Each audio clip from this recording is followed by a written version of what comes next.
everyone, this is Amy from Concord 9th here to talk about our new double cut number dies, our double cut alphabet dies, and our background block stamp set. Now these are really fun and they are all designed to work together. So in the number set you have your numbers 1 through 9 plus a 0, as well as some other fun elements I'm going to show you in a few minutes.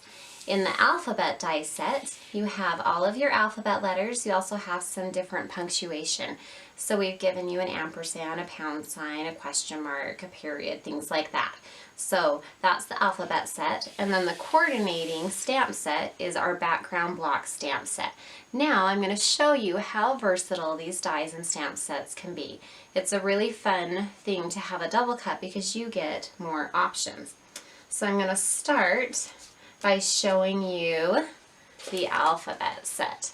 Now I'm going to kind of show you all of the different ways that you can use this. So from your alphabet, I'll pull the die back in over here, you have your main letter plus the double cut. So what that means is you can use the inside and you get something that looks like that. So you've just got some cute little letters that you can piece together and make your own word in your card making or in your scrapbooking. But you also have, when you run those through and cut, you not only get the thick inside, you're also going to get this little outline that can be used as well. Now both work really well on their own. You can make a word with either the thick or the thin outside, or you can combine them if you cut them in two different colors. So that's what these next ones are. So I've used all of the paper. I've cut it from two different colors of paper, and on this one the dark is on the outside and the light's on the inside, and then reversed here. So I can use all my bits of paper that I cut through for just an extra little element and look. So that's another really fun way to combine the thick and the thin. You can also just combine the thick and thin in the same word. So you can do an every other to get just kind of a fun eclectic look like we have right here. But you can also use the negative when you use these dies. So you can cut them out and use the negative. So here I've cut them out and then I've interlaid the thick inside and just left out the thin border to get that fun look. Here's another way, I'll take this off, here's another way that you can use the negative. So in this case I cut it from the two different colors, and I actually used the thin outline that I had left over from this look and just laid it over top with a little bit of offset so that you can get just a different look. So really easy. You can use all the bits and pieces of your paper, cut it with a few times from a few different sheets of paper, mix and match, and get a ton of different looks from the alphabet set. So with that, I'm going to show you kind of a tip that I learned as I was doing this of two different ways that you can line up your letters. So the first, when I started out, I'll move that over there, I used a piece of grid paper. So if you have a cutting mat with grids or anything to kind of line up your letters, and I just laid them on the line. I wanted to make sure they were straight, so I'm going to spell out my love here, and you can kind of see the spacing of it as you go. You can make sure that the letters are just where you want, because sometimes it's tricky even with a magnetic type platform or sticky note techniques to get them to stay on your die cutting machine. So once you have them all laid up like that, you can actually just use a little bit of post-it note tape or some washi tape, anything that's not going to stick to your paper, and you're going to just pick up the dies with it. So I'm just going to lay that over, pretend I didn't hit that die as I did it, get it to seal, and then I have my letters exactly where I want them, and I can run this through my die cutting machine and it's going to be spaced the way I want. So using some sort of guide to line them up, pick them up with some sticky and run them through will save you a lot of headache. The other thing you can do is once you actually have cut out the letters like this, these were my scratch papers that I used when I was making this sample sheet over here, is if you like the way that you cut them out, which in this case they kind of curved down because I wasn't planning on using the negative, but had I had this straight, or in this case this is one that I did in kind of a square look, you can actually use this as a template. So what you do here is if you cut it out once and it's perfectly spaced and you love the way it looks and you want to repeat that and your sticky note tape has moved or has lost, has kind of moved around, you can use this as a template.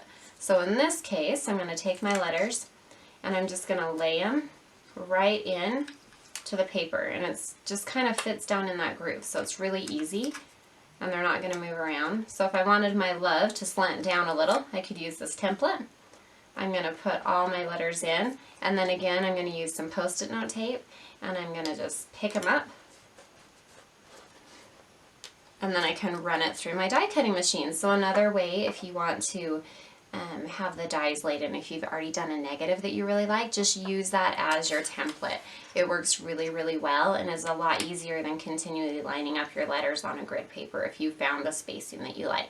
So just one little tip of how you can use your negative paper that you were going to throw away as a template. And then you can do lots of fun things with the negatives I already showed you, but that can also be used as a template to get your spacing over and over if you're going to be doing lots of cards. And you can keep it with your dies if you want, if it's a word you use really frequently, so that you always have it and you don't have to redo the spacing every time you make a card that says love in this example.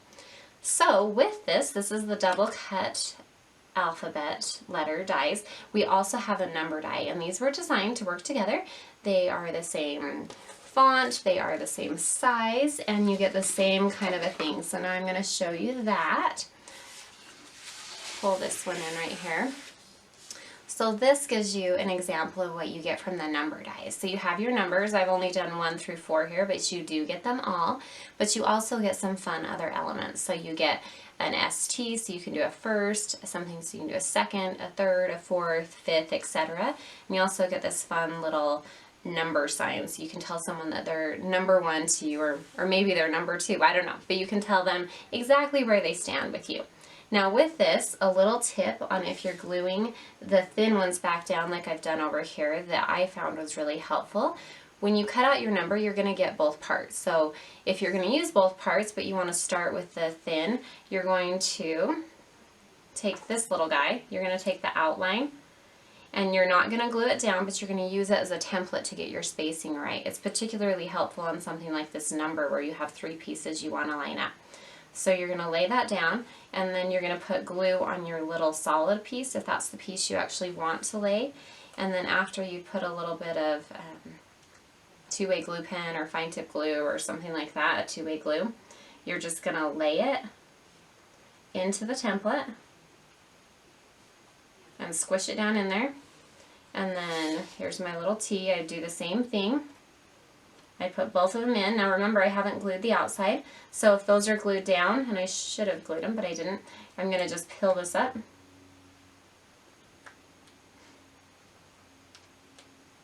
I promise it really does work if you do it the right way and you have glue. And then those are going to stay in place. So that's actually how I did all of these, so that they would line up. So just a little trick, a little tip and trick to use the outline of this to guide your placement of these. So if you just want these, don't glue this down, but keep it and use it as a spacing template. It made it a lot easier to get everything lined up and straight the way I wanted it to. So with that, I'm going to show you a sample that pulls in the dies as well as the stamp set. Okay, so I'm going to move this out of the way and show you these really fun samples that pull in the dies as well. So this is a cute little love note card and envelope. As you can see here, we've used both parts of the dies. We've used this where the inner and the outer are cut from the same paper but laid in together. This uses the inside with a little pattern stamp, the outside, the negative spot, so lots of different fun ways you can use it. And with the stamp set, there's size to work with the die. So you can stamp directly on your letters after you've cut them out. You can stamp behind them, behind the negative as we have in this R for you are great. You can stamp just little patterns, really, really fun. So I'll show you one more sample. So here's one more sample. This one uses the numbers die and it heavily uses the stamp set. So we stamped behind all of these negative spots, we stamped on some of these positive images that we've laid in, we've used all parts of the dies. So really you can use every little bit. You can use all your scraps of paper and you just keep wanting to create because you cut out one thing and you end up with the either thin or the thick that you didn't use and you need to make a new card. So it'll keep you crafting for hours. It's a great product for that. So I hope you've enjoyed this video. Feel free to like it. If you'd like to see this and all of our other products, visit us at Concord9th.com. Hope you have a great day.